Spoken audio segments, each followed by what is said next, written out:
নমস্কার, আমি ইপ্সিতা। দিব্য দর্পণে আপনাদের আরও একবার ওয়েলকাম। আশা করি আপনারা সবাই অনেক ভালো আছেন এবং সুস্থ আছেন। আমি আবারও একটা নতুন জেনারেল কালেকটিভ রিডিং নিয়ে চলে এসেছি।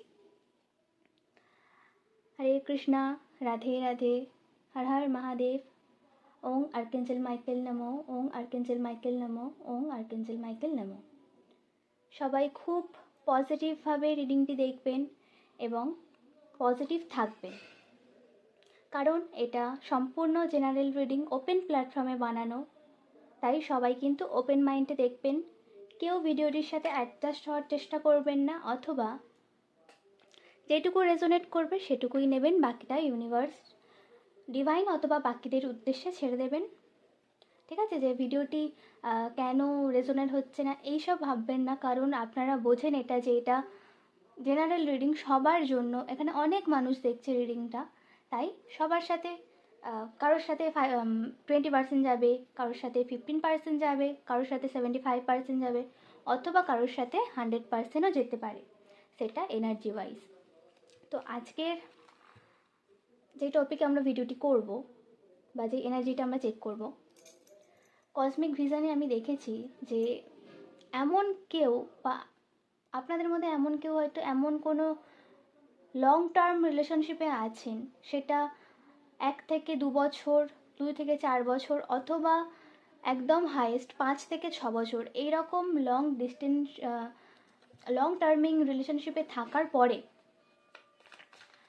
হঠাৎ করে আপনার পার্টনার অন্য কারোর কাছে, সেটা থার্ড পার্টি, অবভিয়াসলি থার্ড পার্টির কাছে চলে গেছে। ঠিক আছে? সব কিছু আপনার সাথে ঠিকঠাক, আপনাকে যথেষ্ট ভালোবাসতো, কেয়ার করতো, বাট হঠাৎ করে অন্য থার্ড পার্সনের কাছে কেন চলে গেল? এটা আপনাদের মনে অনেকেরই প্রশ্ন থাকতে পারে। তো আমি তাদের পার্টনারের এনার্জি কিন্তু চেক করব, যে কেন হঠাৎ আপনার পার্টনার আপনাকে ছেড়ে থার্ড পার্সনের কাছে চলে গেল। এমন কি হয়েছিল? সেটা কি কেউ ইচ্ছা করে ম্যানিপুলেট করে আপনার কাছ থেকে কেড়ে নিয়ে চলে গেছে, নাকি সেটা সে তার ইচ্ছায় চলে গেছে? এগুলোই আজকে আমরা আলোচনা করব বা এনার্জি চেক করব। All gender reading, all zodiac sign reading and timeless collective reading. যে কোনো সময় ভিডিওটি দেখতে পারেন, এবং অল রিলিজিয়ান রিডিং, যে কোনো ধর্মের মানুষ দেখতে পারেন। যেটা সবথেকে ইম্পর্টেন্ট, ভিডিওটি শুরু করার আগেই আমার বলা উচিত, গ্র্যাটিটিউড ইজ মাস্ট। একটা গ্র্যাটিটিউড কিন্তু আপনার এনার্জিকে ডিভাইন পাওয়ারের সাথে কানেক্ট করতে অনেকটা হেল্প করে। তো এইখানে আপনার এনার্জিটা পিক আপ করার জন্য কিন্তু আমার চ্যানেলকে সাবস্ক্রাইব করবেন, লাইক, শেয়ার অ্যান্ড কমেন্টের মাধ্যমে ডিভাইন পাওয়ারের সাথে অ্যালাইনমেন্ট হয়ে যাবেন, এবং আমার ফ্যামিলির সাথে কিন্তু জুড়ে থাকবেন। যারা আজকে নতুন ভিডিওটি দেখছেন তাদের জন্য অনেক অনেক অনেক ভালোবাসা। আপনারা আমার পাশে থাকুন। আমি আরও নতুন নতুন কিছু টপিক দেওয়ার চেষ্টা করব। ওকে,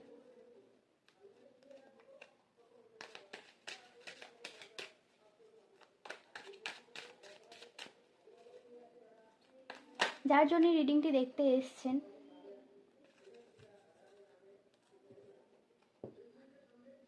তার কথা কিন্তু মনে মনে ভিজুয়ালাইজ করুন এবং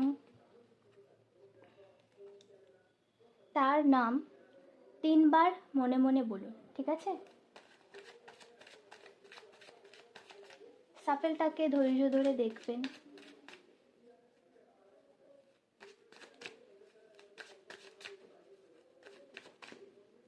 রিডিংটি কিন্তু সবার জন্য প্রযোজ্য। ঠিক আছে? সেটা যেমন সিচুয়েশান হোক না কেন, রিডিংটি সবার জন্য প্রযোজ্য, সবাই দেখতে পারেন।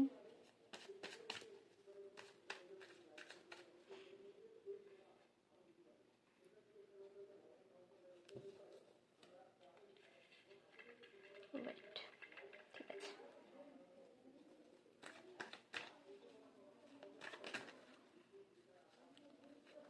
Thank you universe, thank you divine, thank you Radharani, thank you Madhavpriya, thank you Mahadev, thank you Michael, thank you so much, thank you, Radhe Radhe. Thank you.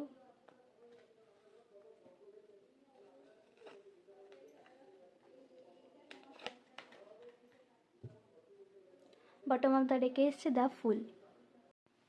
First কার্ডে এসছে 7 অফ পেন্টাকেলস। এই কার্ডটা ধৈর্য হারানো এবং দীর্ঘমেয়াদী একটা স্থবিরতাকে বোঝায়, ঠিক আছে। দীর্ঘদিন একসাথে থাকার কারণে না সম্পর্কে এক ধরনের একঘেয়েমি বা রুটিন চলে এসেছিল।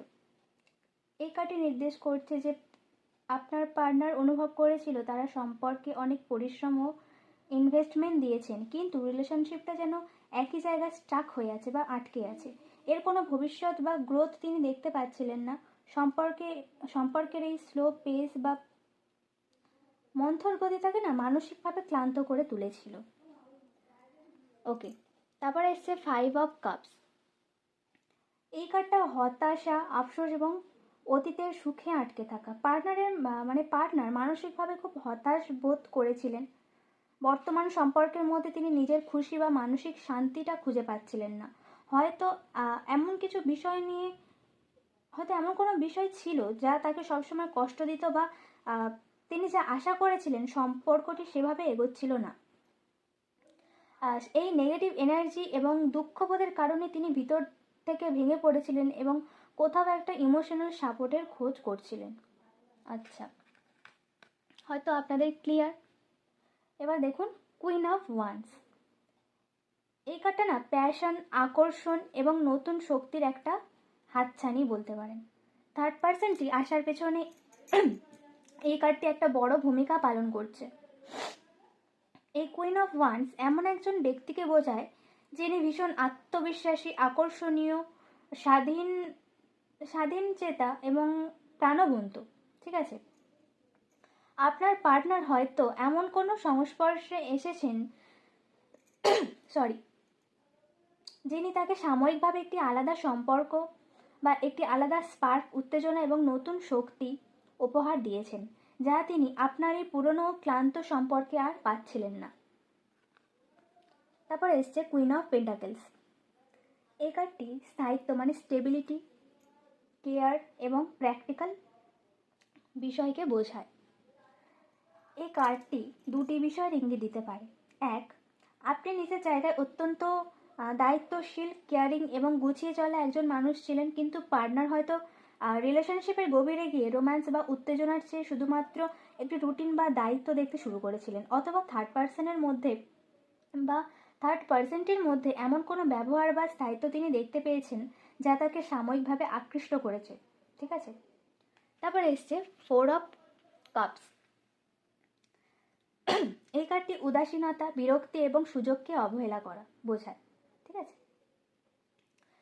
এই কার্ডটি স্পষ্ট বলে দিচ্ছে যে আপনার পার্টনার আপনাদের সম্পর্ক নিয়ে ভিতরে ভিতরে একটা অ্যাপাথেটিক হয়ে পড়েছিলেন বা একটা উদাসীন হয়ে পড়েছিলেন, ঠিক আছে। আপনি তাকে যতই বোঝানোর চেষ্টা করুন না কেন বা রিলেশনশিপটা ঠিক করার সুযোগে থাকুন না কেন, তিনি সেগুলোর প্রতি উদাসীন ছিলেন। তিনি নিজের ভিতরে একরাশ অভিমান বা বিরক্তির কারণে আপনাদের সম্পর্কের প্রতি অন্ধ হয়ে গিয়েছিলেন এবং বাইরে নতুন কোনো অপশান বা আকর্ষণের প্রতি নজর দেওয়া শুরু করেন।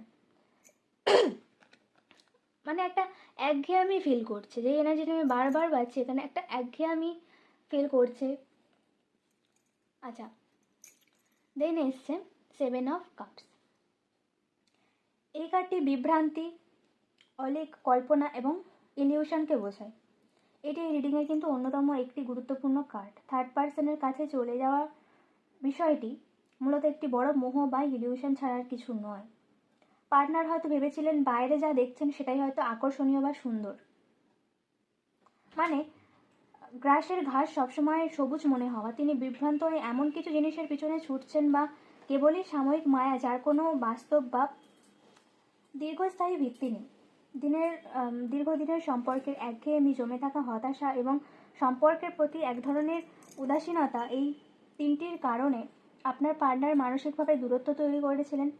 ঠিক এই মুহূর্তে বাইরের দুনিয়ার একটি আকর্ষণীয় ও প্রাণবতা এনার্জি মুখোমুখি হয়ে তিনি মোহাচ্ছন্ন হয়ে পড়েছিলেন। তিনি সাময়িক উত্তেজনার পিছনে ছোটেন, যা সম্পূর্ণ ভুল বোঝাবুঝি এবং ইলিউশনের ওপর ভিত্তি করে গড়ে উঠেছিল। বটম অফ দ্য ডেকে এসছে দ্য ফুল। এই কার্ডটি একটা নতুন এবং ফ্রেশ শুরু, মানে ফ্রেশ বিগিনিংকে বোঝায়। দ্য ফুল কার্ড মানেই শূন্য থেকে শুরু করা, ঠিক আছে? যা কিছু অতীতে ঘটে গেছে তা পিছনে ফেলে নতুন পথে বা পা বাড়ানোর সময় বা পা বাড়ানোর নির্দেশ কিন্তু এই কার্ডটি দিচ্ছে বা দেয়। পার্টনার হয়তো সাময়িকভাবে মোহাচ্ছন্ন হয়ে অন্য কোথাও চলে গিয়েছিলেন বা ভুল সিদ্ধান্ত নিয়েছিলেন, কিন্তু এই কার্ডটি ইঙ্গিত দেয় যে তিনি নিজের ভুল বুঝতে পেরে আবার সম্পূর্ণ নতুনভাবে সব কিছু শুরু করার তাগিদ একটা অনুভব করছে বা ফিল করছে। থার্ড পার্সনের কাছে চলে যাওয়া বা মোহগ্রস্ত হওয়ার সিদ্ধান্তটা অত্যন্ত অপরিপক্ক এবং হঠাৎ ছিল। মানে হুট করে তার মনে হলো যে না, আমার এই সম্পর্কটা থেকে বেরিয়ে এসে অন্য কোথায় যাওয়া উচিত।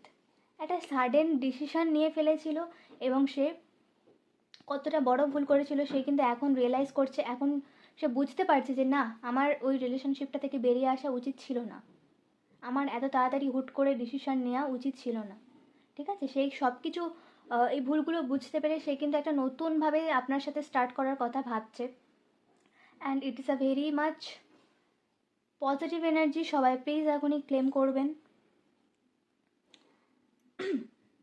আচ্ছা, আপনার পার্টনারও মানে দা ফুল যেমন না ভেবে হুট করে খাদের দিকে বা নতুন পথে পা বাড়ায়, আপনার পার্টনারও তেমন কোনো গভীর চিন্তা না করে সাময়িক আবেগের বশে একটি বোকামিপূর্ণ সিদ্ধান্ত নিয়েছিলেন।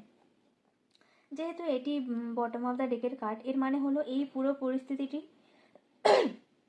চিরস্থায়ী নয়। পার্টনারের এই শিশুসুলভ বা বিভ্রান্তিমূলক আচরণ কাটতে শুরু করবে। তিনি যখন বুঝতে পারবেন যে তিনি কি বোকামি করেছেন, তখন তিনি আবার সব মোহ কাটিয়ে ফিরে আসার বা শূন্য থেকে নতুন করে সব কিছু ঠিক করার কথা কিন্তু চিন্তা করবেন। আপনাদের যেটা প্রশ্ন ছিল যে হুট করে কেন আমাকে ছেড়ে অন্য থার্ড পার্সনের কাছে চলে গেল। থার্ড পার্সনের কাছে যাওয়ার এই ঘটনাটি পার্টনারের তরফ থেকে সম্পূর্ণ একটা হঠকারী ও অপরিপক্ক দ্য ফুল সিদ্ধান্ত ছিল, ঠিক আছে? যা কেবলই সাময়িক মোহ ছাড়া আর কিছু নয়। এই সম্পর্কের শেষ এখানেই নয়, বরং এই কঠিন পরিস্থিতির মধ্যে দিয়ে যাওয়ার পর সম্পর্কটিতে আবার একটি নতুন মোড় বা নতুন শুরুর সম্ভাবনা কিন্তু লুকিয়ে আছে। It's a very good energy, সবাই ক্লেম করবেন। আচ্ছা, আমি একটু আবার অন্য ডেক নিয়ে দেখবো, সে কি সত্যি এগুলো চায়, মানে সে কি সত্যি নতুন করে আপনার সাথে সবটা স্টার্ট করতে চায়, নাকি আবেগের বশে কথাগুলো বলছে। তার মনের আসল হিডেন সিক্রেটটা কী আছে সেটাই কিন্তু আমরা চেক করব।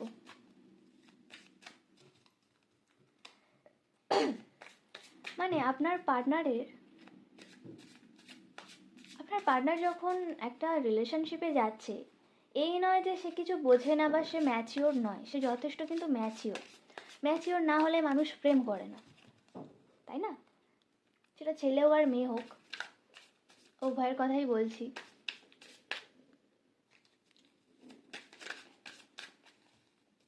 মানে তার কাছে গিয়ে একবার রিয়েলাইজ করছে যে না, আমার আগের এক্স গার্লফ্রেন্ডই ঠিক ছিল। আবার যখন আপনার কাছে আসছে তখন সে ভাবছে না, আমার এক্স গার্লফ্রেন্ডই ঠিক ছিল।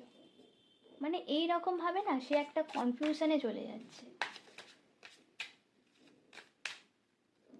আগে ভাবাই উচিত ছিল যে আমি এতদিনের সম্পর্কটা একদিনে হঠাৎ করে কি করে পারি সব কিছু ভেঙে চলে যেতে। এটা তার তখনই ভাবা উচিত ছিল।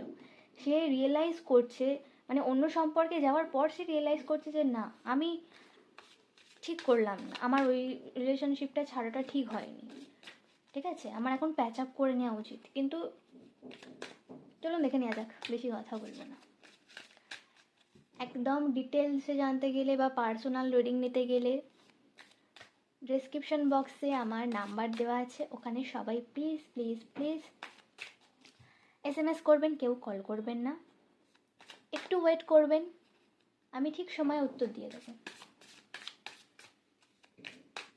আর এখন দিব্যদর্পণে কিন্তু অনেক অনেক অনেক অফার চলছে, প্লিজ সবাই একটু অফারগুলো চেক করে নেবেন। আমাকে মেসেজ করলে আমি অফারগুলো আপনাদের পাঠিয়ে দেব, ঠিক আছে? স্পেল কাস্টিংয়ে অফার চলছে, কট কাটিং, যে কোনো remedies, ritual, switch word, tarot reading, কারোর যদি হিলিং লাগে তার জন্য, মানে প্রত্যেকটা জিনিসের ওপরেই কিন্তু দারুণ দারুণ অফার চলছে।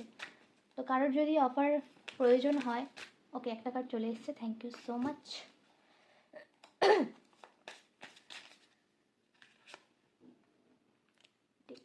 Thank you universe, thank you divine.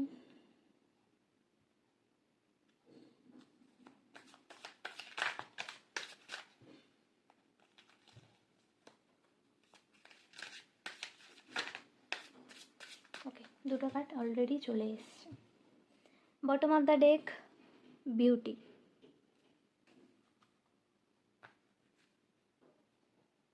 Okay okay, সবাই এখনই ক্লেম করুন, এখনই ক্লেম করুন, সোলমেটস এনার্জি এসছে।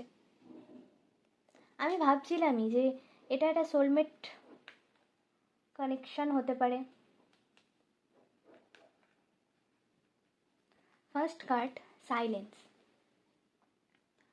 এর অর্থ দেখুন, এখানে ফ্রোজেন কথাটা আছে, এটা বোঝাচ্ছে নীরবতা, পাথর চাপা দেওয়াল বা কোনো কথায় না থাকা। বাইরে থেকে আপনার পার্টনারকে দেখে হয়তো মনে হতে পারে সে একদম চুপচাপ, সাইলেন্স, কোনো যোগাযোগ রাখছে না, বা সে একটা পাথর কঠিন একটা দূরত্ব তৈরি করে নিয়েছে। এই নীরবতা তার একটা ডিফেন্স বা মেকানিজম, সে নিজেকে গুটিয়ে রেখেছে বা মুখ বন্ধ করে বসে আছে, কারণ সে হয়তো বুঝতে পারছে না যে এই পরিস্থিতি থেকে সে কিভাবে বেরিয়ে আসবে। তার না একটা অস্বস্তিকর ফিলিংস হচ্ছে, সে যা ভুল করেছে সে না আপনাকে সেটা মুখ খুলে মানে বলতে পারছে যে দেখো আমার ভুল হয়ে গেছে, বা আই এম সরি, সে বলতে পারছে না। সে না একটা সাইলেন্স মুডে চলে গেছে, যেখানে ফ্রোজেন নো ওয়ার্ড স্টোন ওয়াল। মানে তার মুখ থেকে কোনো কথা বেরোচ্ছে না, তার বুকে না একটা যেন পাথর চাপা পরিস্থিতি তৈরি হয়েছে, যে সে আপনার কাছে এসে ক্ষমা চাইবে যে না আমার এই জিনিসটা করাটা ঠিক হয়নি, সে বলতে পারছে না, সে একটা অস্বস্তিকর দম বন্ধকর পরিবেশের মধ্যে স্টাক হয়ে গেছে, ঠিক আছে? তারপরে এসছে ডিপথ, গভীরতা, সচেতনতা, গুরুত্ব এবং মূল্যায়নকে এই কার্ডটি রিপ্রেজেন্ট করছে। এই নীরবতার গভীরে অনেক বড় একটা রিয়েলাইজেশন কাজ করছে। সে জলের গভীরে ডুব দেওয়ার মতো আপনাদের সম্পর্কের আসল মূল্য ও গভীরতা কিন্তু রিয়েলাইজ করতে শুরু করেছে বা উপলব্ধি করেছে। সে এখন বুঝতে পারছে যে আপনাদের দীর্ঘদিনের সম্পর্কের শেকড়টা কতটা শক্ত ছিল এবং সে আসলে কতটা মূল্যবান একটি মানুষকে দূরে ঠেলে দিয়েছে। আমি বললাম না রিয়েলাইজ করছে, বুঝতে পেরেছে, যেটা আমি আগের রাইডার ওয়াইড ডেক থেকেও আমি যে এনার্জিটা পেয়েছিলাম, সে বুঝতে পারছে তার ভুলটা, যে সে কাকে হারিয়েছে, সে কোন মানুষটাকে তার জীবন থেকে হারিয়েছে, সে কিন্তু সেটা ভালোভাবেই রিয়েলাইজ করতে পারছে। কেমিস্ট্রি, থার্ড পার্সনের সাথে শুরুতে যে চটকদার আকর্ষণ বা স্পার্কের কথা আমরা ট্যারোট ডেকেই দেখেছিলাম, এই কার্ডটি তারই একটি সিগন্যাল দিচ্ছে, কিন্তু এখানে এই কেমিস্ট্রি বা স্পার্কটি এখন আর আগের মতন পজিটিভ জায়গায় নেই, বরং এই আকর্ষণের মোহ কেটে যাওয়ার পরে সে বুঝতে পারছে যে এটি একটি সাময়িক উত্তেজনা ছাড়ার কিছুই ছিল না। হুট করে কোনো মেয়েকে বা ছেলেকে ভালো লেগে গেছে, চলো রিলেশনশিপে যাই, দেন যাওয়ার পরে দেখতে পাচ্ছে একটা দম বন্ধকর পরিস্থিতি, একটা টক্সিক রিলেশনশিপে সে চলে গেছে, তখন সে রিয়েলাইজ করতে পারছে যে না আমার আগের সম্পর্কটাই ঠিক ছিল, আমার ভুল হয়েছে এই সম্পর্কটা এসে, ঠিক আছে? মানে ওই জন্যই বলে যে হুট করে ডিসিশন নিতে নেই, হুট করে ডিসিশন নিতে নেই। থিঙ্কিং, এই কার্ডটি সবচেয়ে কিন্তু জোরালো সত্যিটা বলে দিচ্ছে, সে যতই সাইলেন্ট বা উদাসীন থাকার অভিনয় করুক না কেন, তার ভিতরের মনটা সারাক্ষণ কিন্তু আপনাকে মিস করছে। Very good, very good. সে আপনার জন্য ভিতরে ভিতরে ক্রেভিং বা তীব্র একটা আকুলতা অনুভব করছে। আপনার উপস্থিতি, আপনার যত্ন, সব কিছু তার মনে বারবার কিন্তু ফিরে আসছে, যে একটা হয়তো তিনি থার্ড পার্সনের কাছে যাওয়ার পরে সে হয়তো কেয়ার করছে না, সে কথা শুনছে না, ওভার পসেসিভগিরি করছে, তখন সে থিঙ্কিং করছে যে না আমার আগের সম্পর্কটাই আমার জন্য অনেক ভালো ছিল, অনেক কেয়ার করতো আমাকে, অনেক ভালোবাসতো, অনেক টাইম দিত, ঠিক আছে। বাট এই সম্পর্কটা না একটা দমবন্ধকর পরিস্থিতি তাকে কিন্তু তৈরি করছে, অ্যান্ড সে খুব খুব খুবভাবে আপনাকে মিস করছে, ভীষণভাবে আপনাকে মিস করছে। দেখুন তারপরেই কিন্তু এসছে রিয়েলাইজেশন, জিনিসটা কিন্তু বারবার সে ঘুরে আবার আসছে। তার চোখের ওপর থেকে থার্ড পার্সনের বা অন্ধ মোহের সমস্ত পর্দা কিন্তু সরে গেছে। সে হঠাৎ করে একটা তীব্র আত্মোপলব্ধি করছে বা জাগরণের মধ্য দিয়ে যাচ্ছে। সে বুঝতে পেরেছে যে তার জীবনের সবচেয়ে বড় ভুল সিদ্ধান্ত কোনটা ছিল এবং সে কতটা বোকামি করেছে। বোঝা উচিত এইসব মানুষদের। দেখুন তারপরেই এসছে soulmates, deep love, unity, connection, very good energy. এটি রিডিংয়ের কিন্তু সবচেয়ে সুন্দর কার্ড। সমস্ত ভুল বোঝাবুঝি, দূরত্ব এবং থার্ড পার্সনের সমস্ত নাটক পেরিয়ে সে ভিতরে ভিতরে রিয়েলাইজ করছে যে আপনারা সাধারণ কোনো মানুষ নন, আপনারা একে অপরের সোলমেট, আপনারা একে অপরকে ছাড়া থাকতে পারেন না, কোনোভাবেই সম্ভব নয়। সে থার্ড পার্সন যতই আসুক না কেন আপনাদের মধ্যে, আপনার পার্টনার কিন্তু রিয়েলাইজ করছে যে তুমি শ্রেষ্ঠ নারী তার জীবনে, ঠিক আছে। তুমি রানীর জায়গায় তার জীবনে বসে আছো, রানীর সিংহাসনে তুমি বসে আছো তার জীবনে।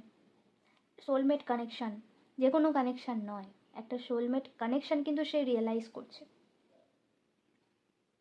আপনাদের মধ্যে যে গভীর আত্মিক সংযোগ, একটা ডিপ কানেকশান এবং ভালোবাসা রয়েছে, তার সমকক্ষ অন্য কিছু হতেই পারে না।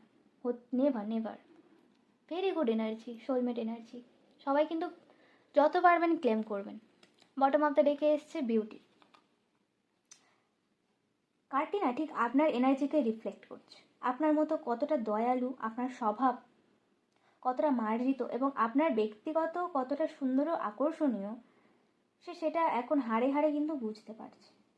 সে থার্ড পার্সনের মধ্যে সেই আসল সৌন্দর্য বা একটা পিওর ভাব বা বিশুদ্ধতা খুঁজে পায়নি, যা সে সবসময় আপনার মধ্যে পেত। এই কার্ডটি প্রমাণ করে যে পার্টনারের অবচেতন মন বারবার আপনার সেই পজিটিভ, সুন্দর এবং দয়ালু রূপটির কাছেই কিন্তু ফিরে আসতে চাইছে।